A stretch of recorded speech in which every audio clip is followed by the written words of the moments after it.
MD merupakan putra dari Muhammad Sofian warga kampung Citamiang RT 5 RW 1 Desa Citamiang, Kecamatan Kadudampit, Kabupaten Sukabumi ini. Sebelum meninggal dunia, ia jatuh sakit diduga usai menjalani vaksinasi. MD mendapatkan vaksin anak 6-11 tahun di sekolahnya, yakni di Madrasah Ibtidaiyah yang berada di Kecamatan Kadudampit, Kabupaten Sukabumi. Keluarga korban Dery menjelaskan, awalnya korban pada hari Sabtu 15 Januari 2022 berangkat dari rumah neneknya ke sekolah seperti biasa yang berada di wilayah Kecamatan Kadudampit. Setelah itu pada hari Senin, korban tiba-tiba diantar pulang oleh gurunya dari sekolah karena sakit kondisinya panas. Kemudian lanjut Dery, MD pun dilakukan perawatan seadanya di rumah. Namun semakin hari panasnya semakin tinggi, hingga akhirnya dibawa ke rumah sakit untuk menjalani perawatan.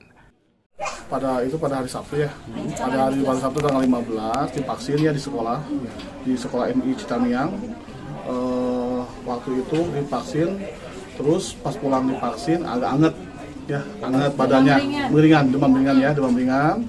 Hari Sabtu, hari Minggu sama demam ringan. Cuman pas waktu hari Selasa ya, hari Selasa muntah-muntah, terus demamnya agak tinggi. Langsung pihak keluarga dibawa ke UGD Beta Medika. Hari Senin sempat sekolah ya? Hari Senin sempat sekolah dulu. Cuman waktu itu hari jam 10-an diantarkan oleh gurunya karena kondisinya demam tinggi. Kalau sebelum vaksin itu sih ada sehat. Ya, nggak ada masalah. Punya riwayat? Nggak ada. Belum pernah dirawat di rumah? Nggak ada. Sementara itu dihubungi terpisah Camat Kadudampit Yati Budiningsih menambahkan, sejauh ini pihaknya masih berupaya mencari informasi dan kepastian penyebab meninggalnya anak tersebut. Pasalnya, pihak kecamatan menunggu hasil pemeriksaan lanjutan dari pihak rumah sakit maupun Dinas Kesehatan Kabupaten Sukabumi, karena hingga saat ini masih dalam proses penelitian tim kesehatan akibat penyebab kematiannya. Karena gini, SOP yang dilakukan oleh tim vaksinator, saya kira sudah sesuai ya, sudah dilakukan. Dari hasil screening itu tidak ditemukan ada masalah-masalah kesehatan. Kemudian juga anak ya dalam kondisi sangat sehat sehingga dia layak untuk divaksin, itu hasil dari screening.